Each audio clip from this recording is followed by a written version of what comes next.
Voilà, donc, Bismillahirrahmanirrahim. Merci beaucoup, chers internautes, chers étudiants.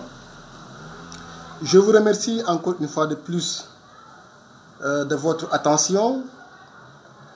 Je vais aujourd'hui aborder encore un autre thème d'une importance capitale, donc qui porte sur les méthodes de vente et les stratégies d'approche client.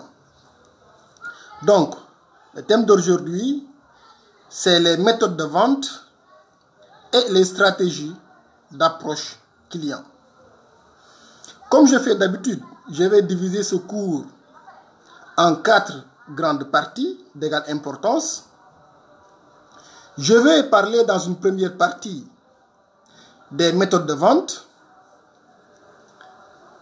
Naturellement, en parlant des méthodes de vente, je serai amené à parler des différentes techniques et des caractéristiques utilisées. Donc, vous aurez dans cette première partie 3 méthodes de vente. D'abord, nous aurons ce qu'on appelle la vente de contact, première méthode. La vente à distance et la vente visuelle.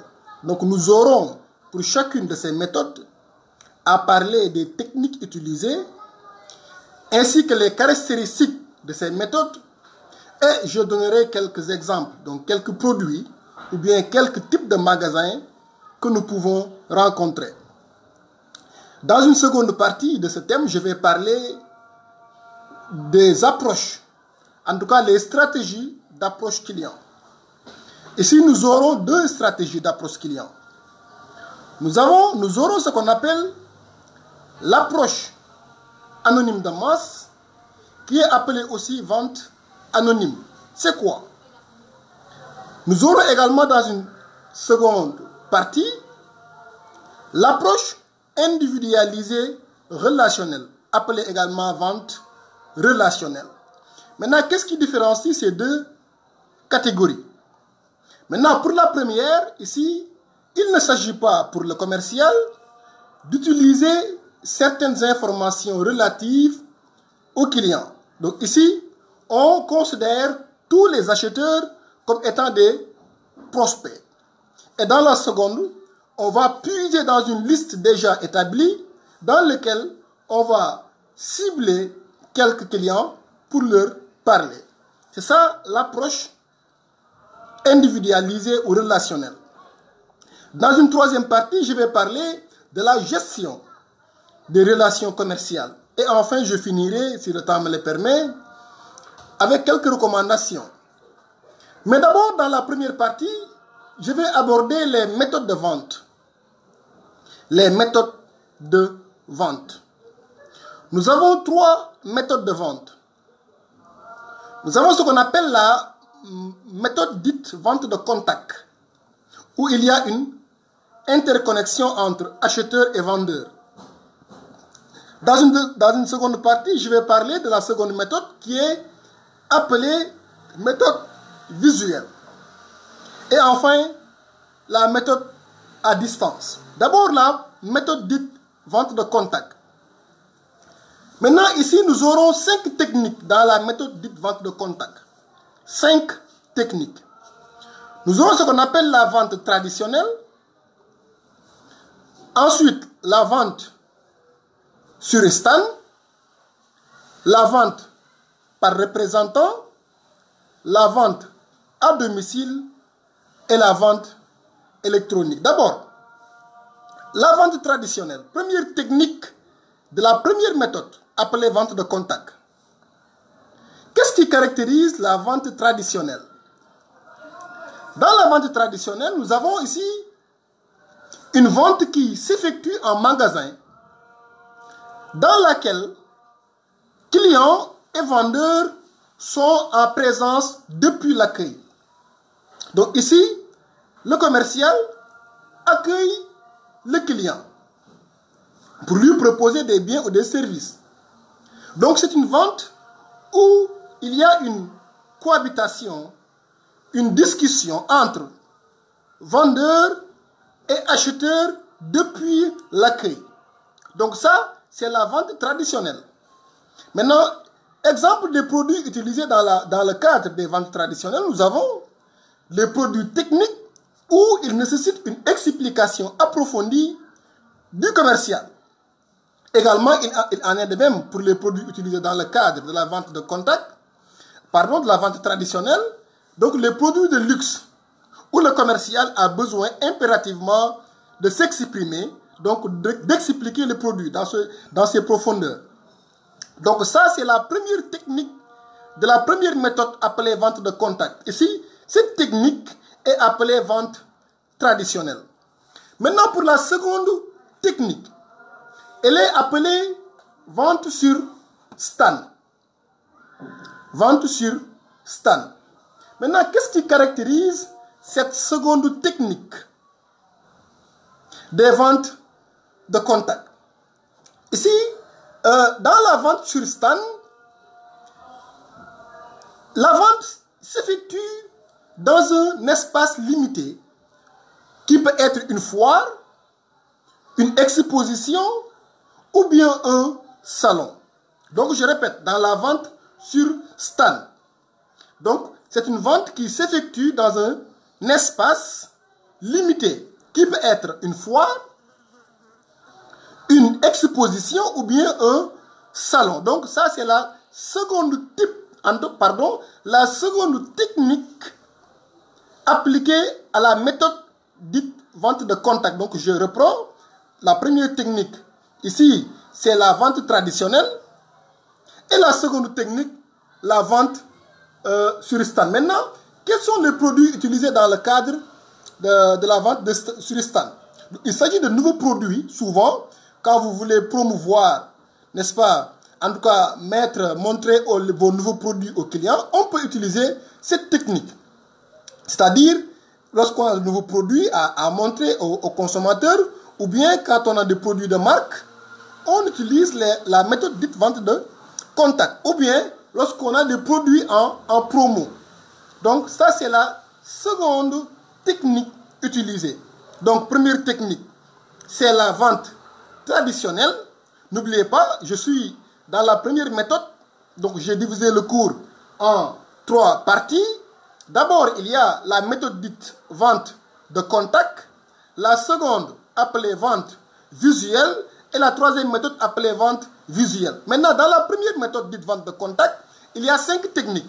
Maintenant, ce sont ces 5 techniques-là que je vais essayer d'expliquer. J'ai expliqué la première technique, qui est la vente traditionnelle, avec ses caractéristiques et les produits. La seconde technique est appelée vente sur stand. Également, j'ai donné quelques caractéristiques et quelques exemples.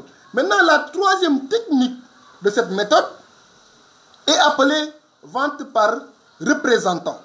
La représentation. Vente par représentant. Maintenant, qu'est-ce qui caractérise cette technique appelée vente par représentant? Ici, dans la vente par représentant, le commercial se déplace chez son client, qui peut être un professionnel, un grossiste, un détaillant, ou bien une centrale d'achat, ou bien une chaîne volontaire. Cela dépend.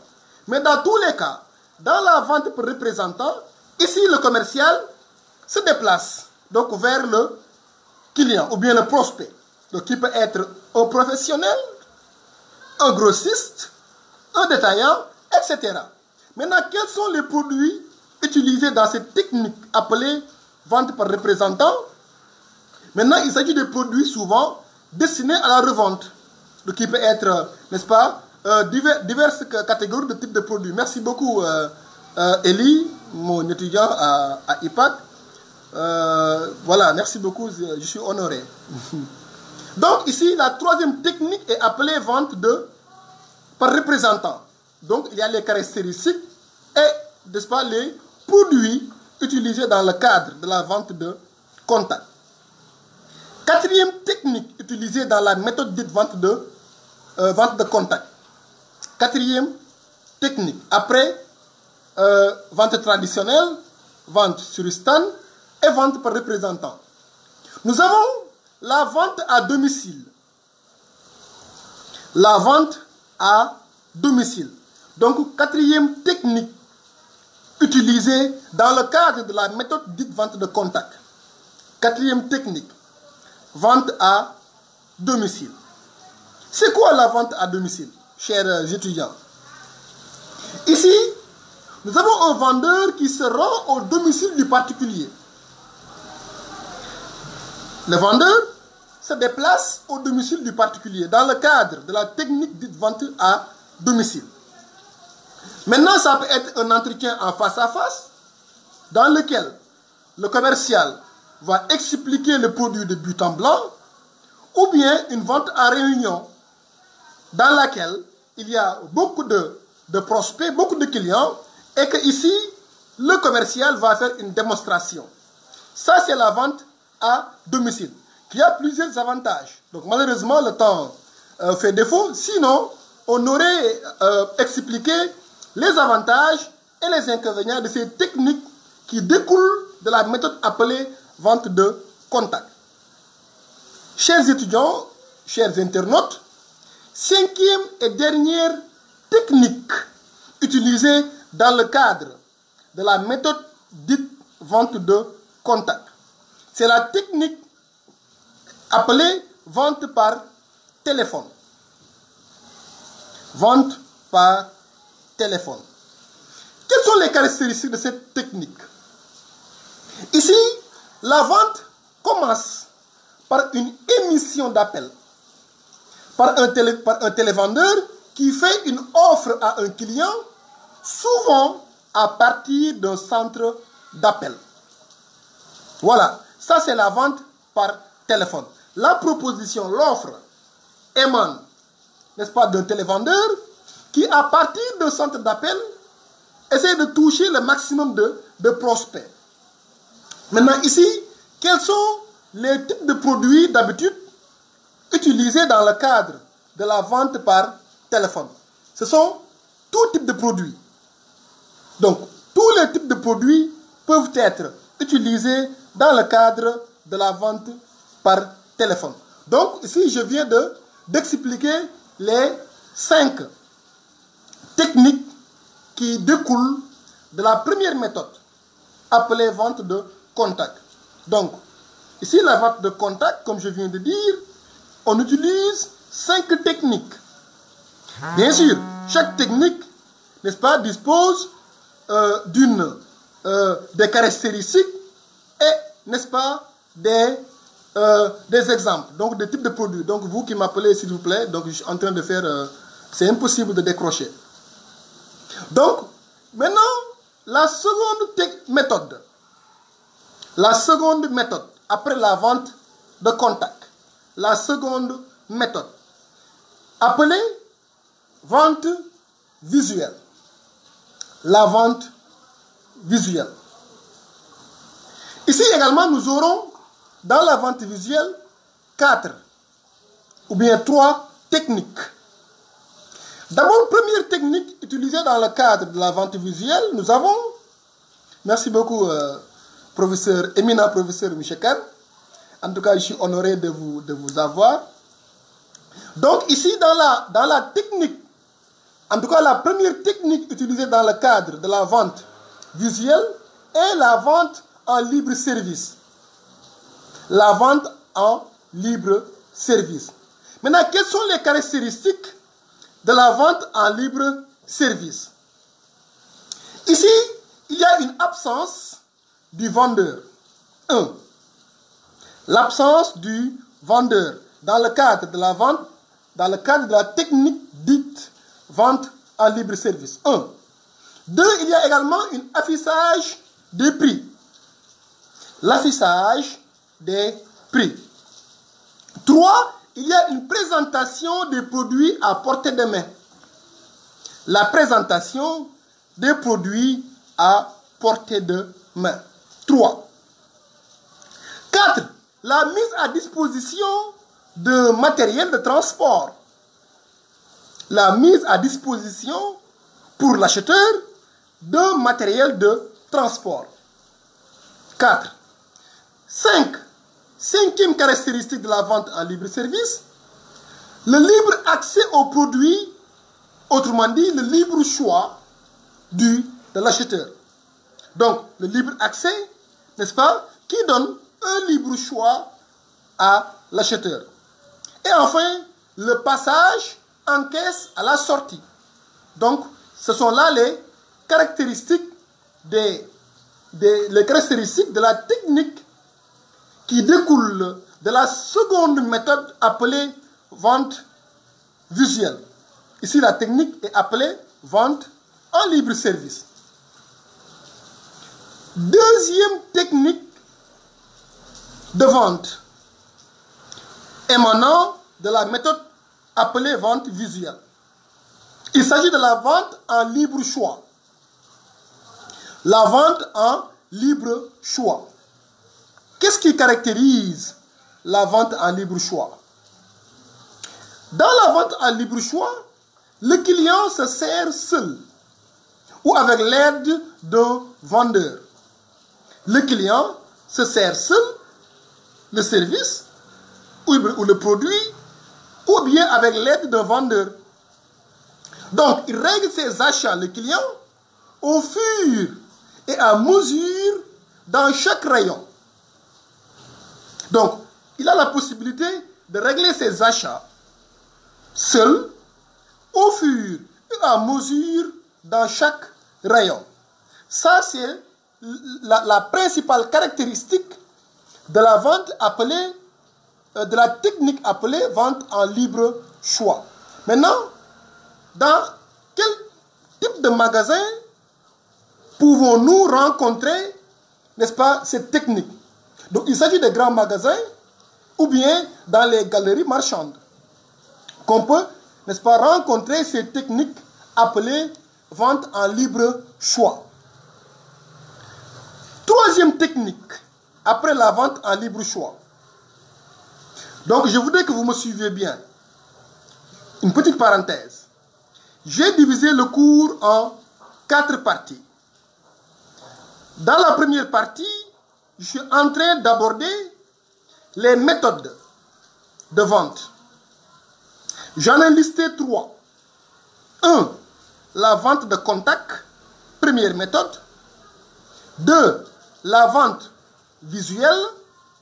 Et 3. La vente à distance. Je viens de finir la première méthode. Et dans celle-ci, j'ai listé 5 techniques qui découlent de la méthode appelée vente de contact.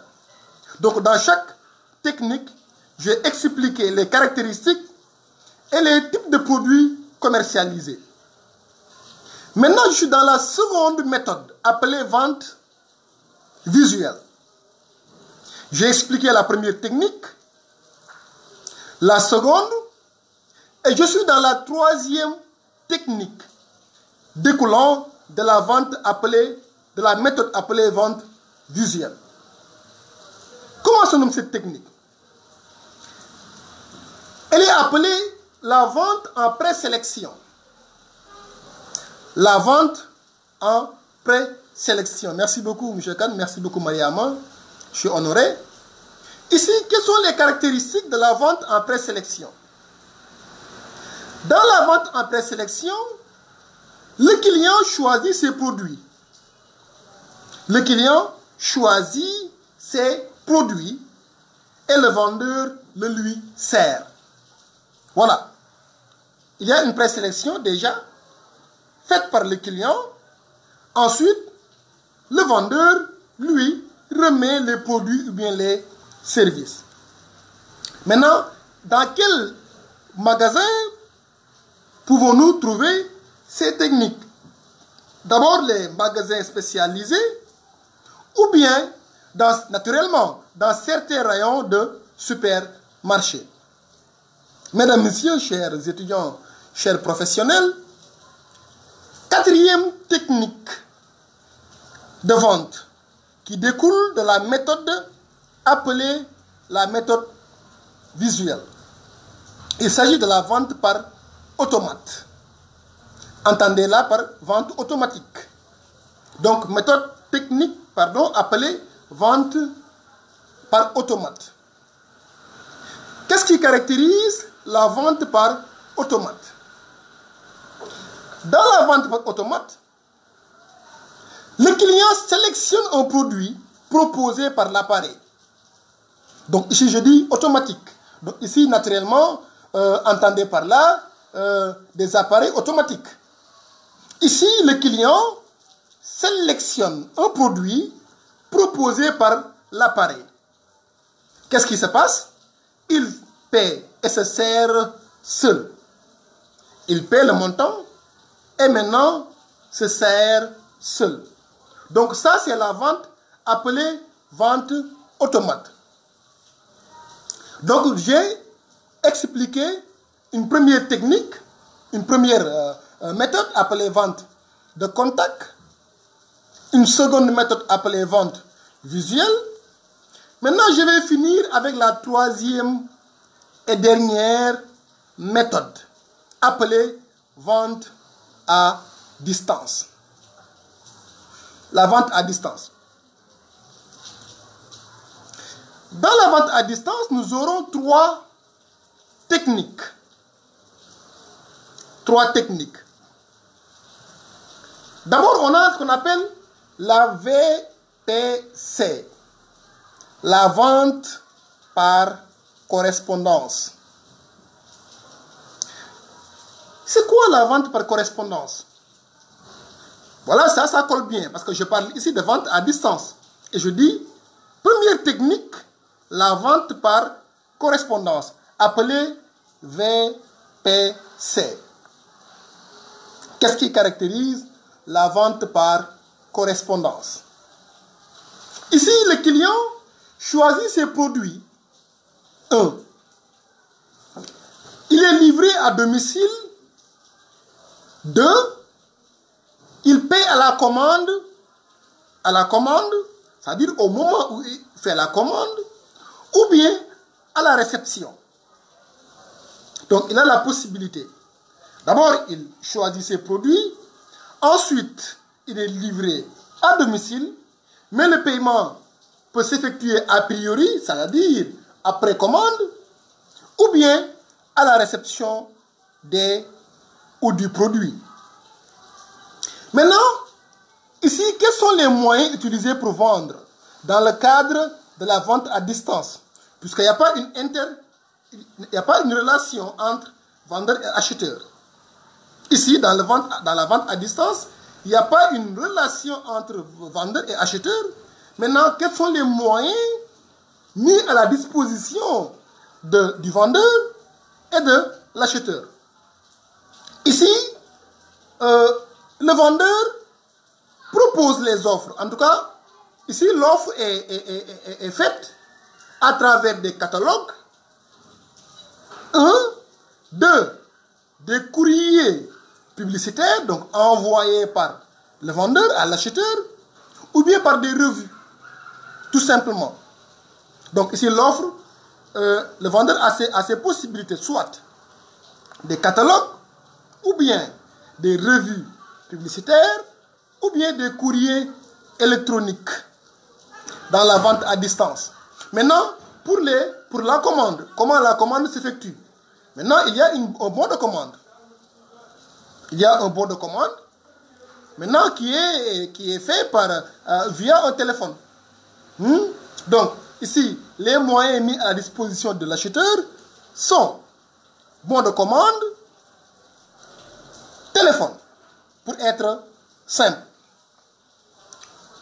Seconde technique de la méthode appelée vente à distance. La vente à distance. Il s'agit de téléachat. Téléachat.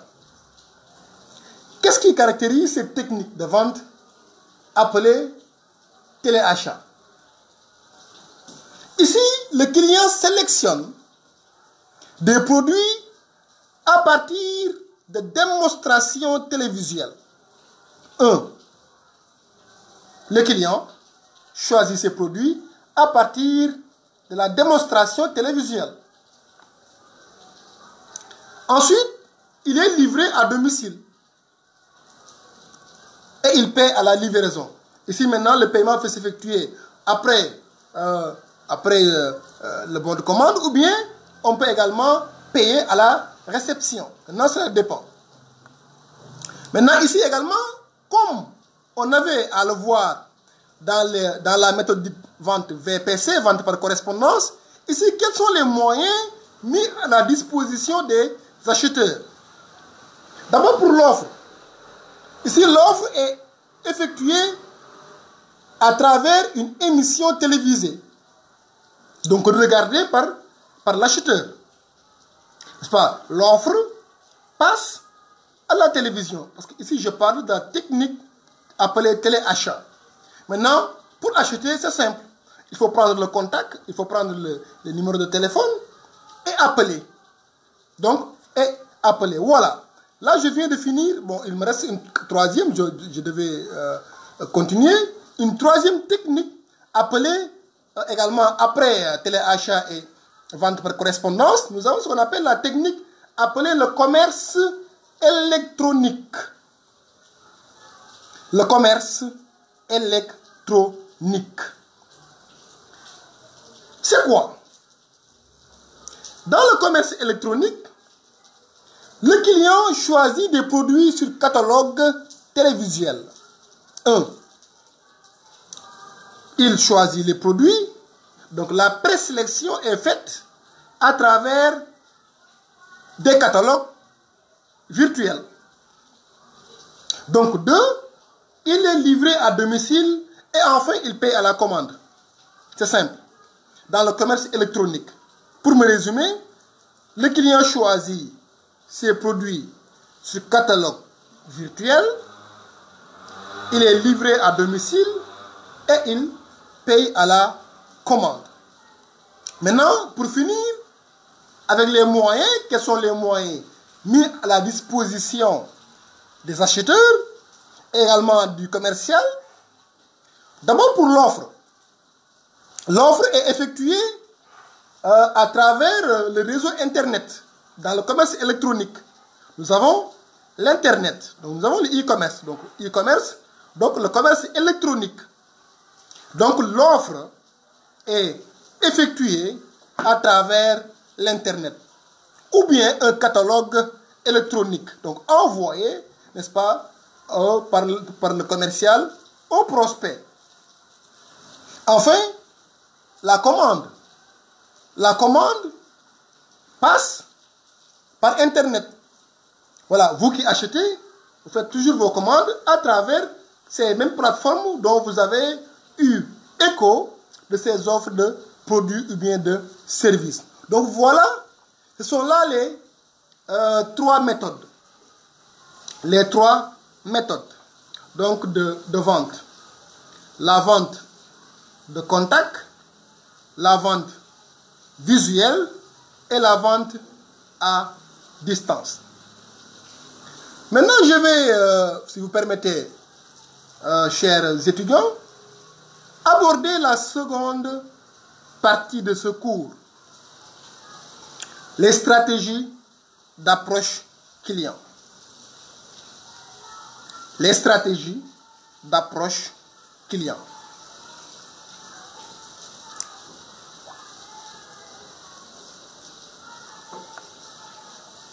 Les stratégies d'approche client. Ici, nous aurons deux stratégies pour approcher un client. D'abord, il y a ce qu'on appelle la stratégie. Il y a ce qu'on appelle, l'approche anonyme de masse, appelée également par certains la vente anonyme. Maintenant, qu'est-ce qui caractérise la vente anonyme? Dans la vente anonyme, ici, le commercial ne fait pas une fixation sur un client particulier. Autrement dit, il ne fait pas allusion à des informations relatives à un client. Ici, il va parler avec tout le monde. Autrement dit, tous les clients, en tout cas toutes les personnes censées intéresser, seront considérés comme des prospects.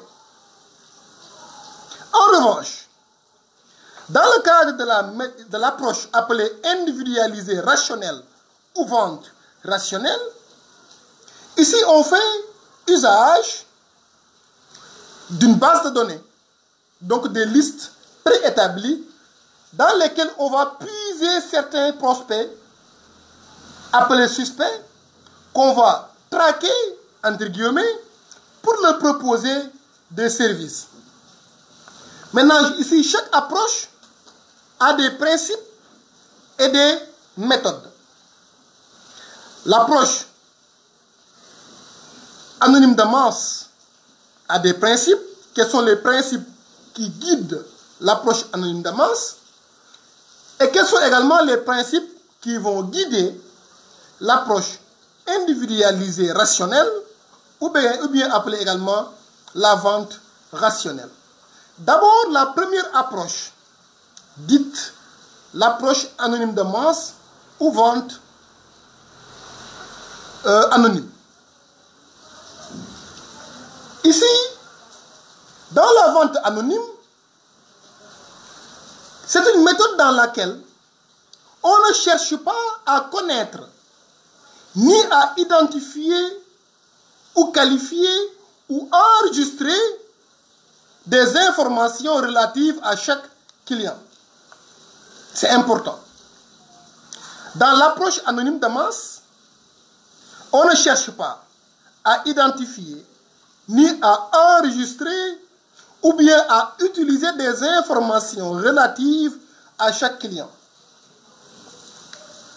Deux principes fondent l'approche anonyme de masse. Deux principes.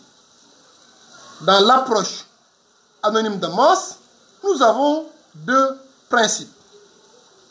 D'abord, ici on cherche à communiquer en direction du client potentiel pour lui faire connaître le produit et déclencher l'envie d'acheter. Effectivement, cela répond naturellement à la définition de l'approche anonyme de masse. Ici, on cherche à communiquer en direction du client potentiel qui peut être n'importe qui, pour lui faire connaître le produit, n'est-ce pas, et déclencher par la même occasion l'envie d'acheter. Premier principe qui guide l'approche anonyme de masse. Second principe, dans l'approche anonyme de masse, on cherche à assurer une mise à disposition du produit dans un lieu physique ou virtuel, afin de permettre l'acte d'achat. Second principe de l'approche anonyme. Donc, assurer une mise à disposition du produit dans un lieu physique ou virtuel afin de permettre l'acte d'achat. Maintenant, quelles sont les méthodes utilisées par l'approche anonyme de masse ou bien vente anonyme? D'abord, on peut retrouver ces stratégies, cette approche dans les ventes en magasin, 1, ou bien dans les libres services, 2, ou bien dans les ventes par automate, 3, ou bien dans le commerce électronique, 4, ou bien dans le téléachat. Donc ici, on peut retrouver ces méthodes-là. En tout cas, on peut appliquer ces approches, n'est-ce pas, dans ces différents types de lieux, de magasins. Maintenant, la seconde approche, appelée l'approche individualisée ou vente relationnelle. Donc, approche individualisée relationnelle ou vente relationnelle. Maintenant, ici, je vais définir et vous donner rendez-vous pour continuer le reste la semaine prochaine. Parce que également, je voudrais permettre aux étudiants de mieux comprendre ce qui est en train d'être dit. Donc, comme disaient nos professeurs, éviter donc d'écraser les étudiants. C'est-à-dire, donner beaucoup de choses et au finish, qu'ils n'arrivent pas à bien comprendre ce qui vient d'être dit. Maintenant, je vais définir l'approche individualisée relationnelle et vous donner un rendez-vous mardi prochain, Inch'Allah. Maintenant, dans l'approche individualisée, on a ici une méthode de vente dans laquelle le vendeur cherche à connaître. Là-bas, je vais dire, on ne cherchait pas dans l'approche anonyme à connaître ni à identifier. Mais ici, dans l'approche relationnelle, on cherche à connaître le vendeur cherche à connaître le client, à l'identifier, à le qualifier, à enregistrer des informations personnelles, autrement dit, le comportement d'achat à chaque client et à les utiliser pour réaliser son approche commerciale. Le principe de l'approche individuelle ou bien relationnelle est d'aller chercher le client. Donc, et d'aller traquer le client. Parce qu'on a ici des informations préétablies. On a une base de données dans laquelle on peut identifier et enregistrer un client. Ça, c'est l'approche individualisée ou relationnelle. Cette approche individualisée ou relationnelle s'appuie sur des techniques de marketing direct, donc de bouche à oreille. Donc, en quelque sorte, le marketing relationnel, donc une approche directe entre acheteur et vendeur. Donc, elle suppose l'approche individualisée, une action directe de l'entreprise sur un certain nombre de prospects déjà identifiés. Maintenant, quels sont les principes qui guident l'approche individualisée et quelles sont les techniques et ce qui suit? Inch'Allah, je viendrai ici parler, expliquer, donc faire une démonstration sur ça. Voilà, maintenant je finis pour remercier pour tous ceux qui ont été avec nous. Voilà, professeur Moujtaba Kane, en tout cas, ça fait un plaisir de vous avoir. Donc, je ne vous rate jamais. Vous également et les éminents professeurs, M. Gay, M. Maguette Sek, M. professeur Khalifa Diaby. Également, Elie, voilà, je vois l'intérêt que vous portez à mes sorties. Donc, merci beaucoup, je suis honoré, je suis flatté. Mariama, également de NSUP, je suis content. Maintenant, pour les autres également, je vous remercie et vous donne rendez-vous la semaine prochaine pour continuer ce thème. Je rappelle, méthode de vente et stratégie d'approche client. Merci beaucoup.